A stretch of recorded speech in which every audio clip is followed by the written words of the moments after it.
तो मैंने एक दिन पहले जो वीडियो अपलोड किया था तो उसमें मैंने आप लोगों को बताया था कि महाशिवरात्रि मंदिर में गई थी।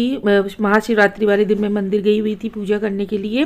तो उसका जो वीडियो है वो आपको नेक्स्ट पार्ट में देखने को मिलेगा, क्योंकि ऐसे वीडियो थोड़ा सा लेंदी हो रहा था तो मुझे लगा कि चलो इसको 2 पार्ट में कर देते हैं।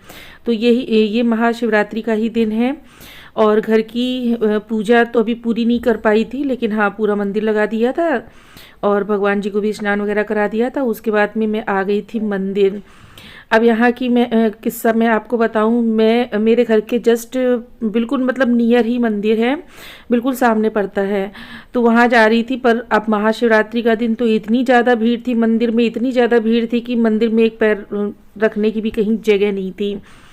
तो ये मेरे साथ में वहीं खड़ी हुई थी, तो बोली कि थोड़ा सा आगे चलिए, तो वहाँ पे बरगद के पेड़ के नीचे शिवलिंग है, तो पूजा करने चलेंगी क्या?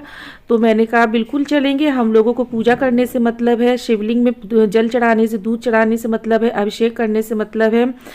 शिवलिंग चाहे यहाँ पर हो चाहे मंदिर के अंदर हो, है तो भोले बाबा। तो मैं यहाँ पर आ गई, फिर मेरे मन ने कहा कि मंदिर में तो सभी लोग जा रहे हैं, यहाँ पर बाबा मेरे अकेले बैठे हुए थे, तो फिर बाबा ने मुझे यहाँ पर बुला लिया। बाबा भी चाहते थे कि मैं यहीं पे आके पूजा करूँ। तो मैं घर से पूरी पूजा की थाली लगा के लेके आई थी, गन्ने का रस, जल, दूध, दही और भी कई सारी चीज़ें थी, तो सब मैं लेके आई हुई थी। और यहाँ पर देखिए मैंने बारी बारी से सब कुछ कर दिया है, भोले बाबा का अभिषेक करा दिया है। और देखिए मंदिरों में और बड़े बड़े मंदिरों में सभी लोग जाते हैं, लेकिन लोग ये भूल जाते हैं कि भगवान तो एक ही हैं। यहाँ से निकलने वाले जितने भी लोग गए हैं ना मंदिर, तो उससे पहले ये शिवलिंग उन्हें ज़रूर मिला होगा, लेकिन यहाँ पर उन लोगों ने पूजा करना उचित नहीं समझा, उनको मंदिर में जाना था। आप मंदिर में जाके पूजा कर लीजिए या फिर यहाँ पर पूजा कर लीजिए, पर बाबा तो एक ही है ना, भगवान तो एक ही हैं। आपकी विनती तो वो सुनेंगे ना, चाहे यहाँ पे करिए चाहे वहाँ पर करिए।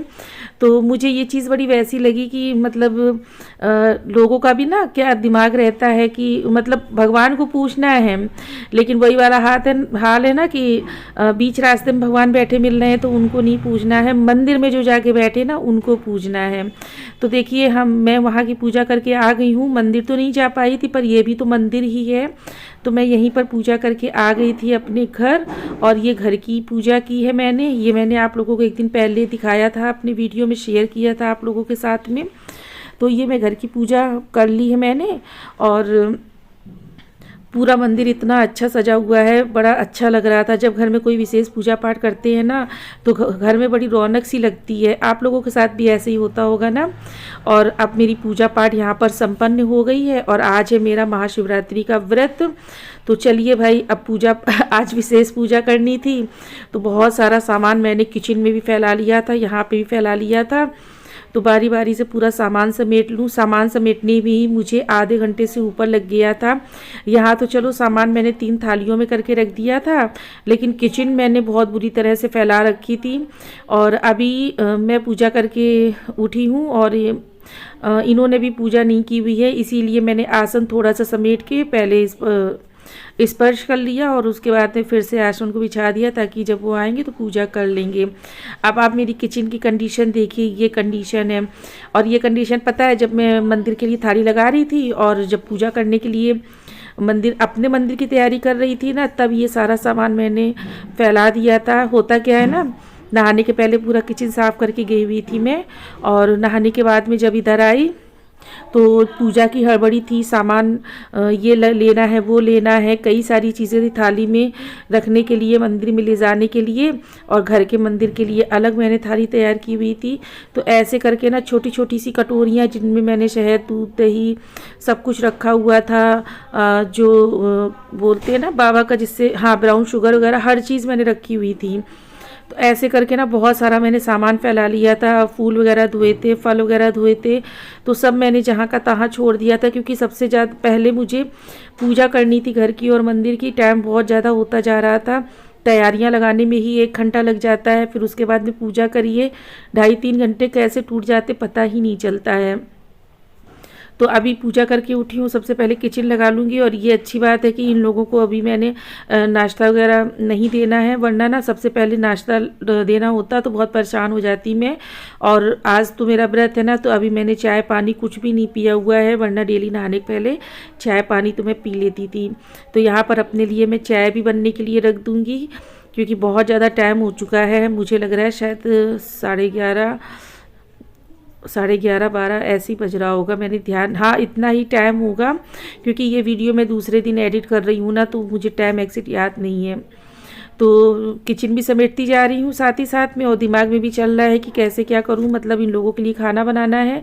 व्रत तो मेरा है सिर्फ, और जिन बर्तनों में मैंने फूल वगैरह धोए थे, फल वगैरह धोए थे ना, तो वो सारे मैं पानी से धो के और ऐसे ही रख दूँगी उनको। इनका पानी निचुड़ जाएगा, फिर इनको मैं बर्तन वाली रैक में लगा दूँगी।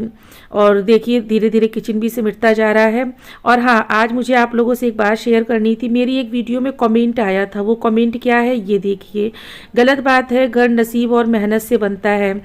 तो मैं इन भाई साहब को बताना चाहूँगी, कई ऐसे कमेंट आते हैं कि वैसे ही कमेंट बुरा नहीं है, उनकी अपनी एक सोच है। तो मैं आपको आपकी सोच के लिए बताना चाहूँगी कि मैंने जो शॉर्ट वीडियो अपलोड की हुई थी, तो उसमें ये कहा गया था कि गृहिणी अगर अच्छी होती है ना, तो मतलब घर बना देती है, और हस्बैंड अगर अच्छा होता है तो घर और अच्छा बन जाता है। तो यहाँ घर का मतलब आप किस चीज़ से समझ रहे हैं? जो ईंटों से हम घर बनाते हैं ना, मटेरियल लगा के, वो घर बनाने की यहाँ पर बात नहीं कही जा रही है। यहाँ पर जो व्यवहार से, एक दूसरे के प्रेम व्यवहार से जो घर का जो माहौल बनता है ना, उसकी बात हो रही है कि अगर हस्बैंड वाइफ दोनों ही अच्छे होते हैं तो घर बन जाता है, और अगर बच्चे अच्छे होते हैं तो घर स्वर्ग बन जाता है। और माँ बाप और बच्चे सब लोग साथ में अच्छे से रहते हैं तो घर स्वर्ग से भी ज़्यादा सुंदर बन जाता है। तो कहने का मतलब आप समझिए, आपने कोई ऐसा गलत कमेंट नहीं किया है, पर आपने जो समझा वो आपने गलत समझा।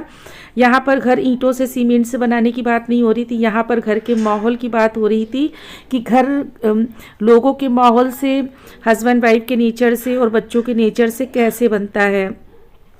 अब घर की अगर आप बात करेंगे ना, तो जिस घर में कलेश रहता है ना, भले ही वो घर करोड़ों का बना हुआ हो, वो घर नहीं होता है, वो मकान होता है। आपने क्या सोच के कमेंट किया मुझे नहीं पता, लेकिन हाँ, आपने ऐसा कोई बुरा कमेंट नहीं किया है, पर आपने मेरे वीडियो को सही से समझ नहीं पाया कि मैंने शॉर्ट वीडियो में क्या अपलोड किया है। आपने कहने का सही तात्पर्य नहीं समझा हुआ है। तो घर एक दूसरे के प्रेम व्यवहार से, स्नेह से ही बनता है। घर का जो माहौल होता है ना, वो ऐसे बनता है। ईंटों से तो मकान खड़ा होता है, मकान के अंदर रहने वाले लोगों से घर बनाया जाता है, और घर का माहौल हम लोगों के व्यवहार से बनाया जाता है। ठीक है ना? आई होप आप अगर ये मेरी वीडियो देख रहे हो तो आप मेरी बात अच्छे से समझ गए होंगे। मैंने जो भी शॉर्ट वीडियो अपलोड की थी वो मेरी गलत नहीं थी, वीडियो बिल्कुल सही थी, आप नहीं समझ पाए उस चीज़ को। तो यहाँ पर मैं अपने लिए चाय बनने रख दे रही हूँ, साथ ही साथ मैंने आलू भी बॉयल होने के लिए रख दिए हैं। और आज ना व्रत के दिन मैं समझी नहीं पा रही थी क्या करूँ, तो मैंने ना पूरे दिन सिर्फ चाय और फ्रूट वगैरह खा के रह ली थी। शाम को मैंने आलू फ्राई कर लिए थे। और आज का ये जो मेरा ब्लॉग है ना, बस मैंने यहीं तक ही बनाया हुआ है, इसके आगे नहीं बना पाई थी क्योंकि मैं थक भी गई थी। तो आप लोगों को आज का वीडियो पसंद आया हो तो लाइक शेयर एंड सब्सक्राइब कर दीजिएगा, और अपने प्यारे प्यारे कमेंट कीजिएगा।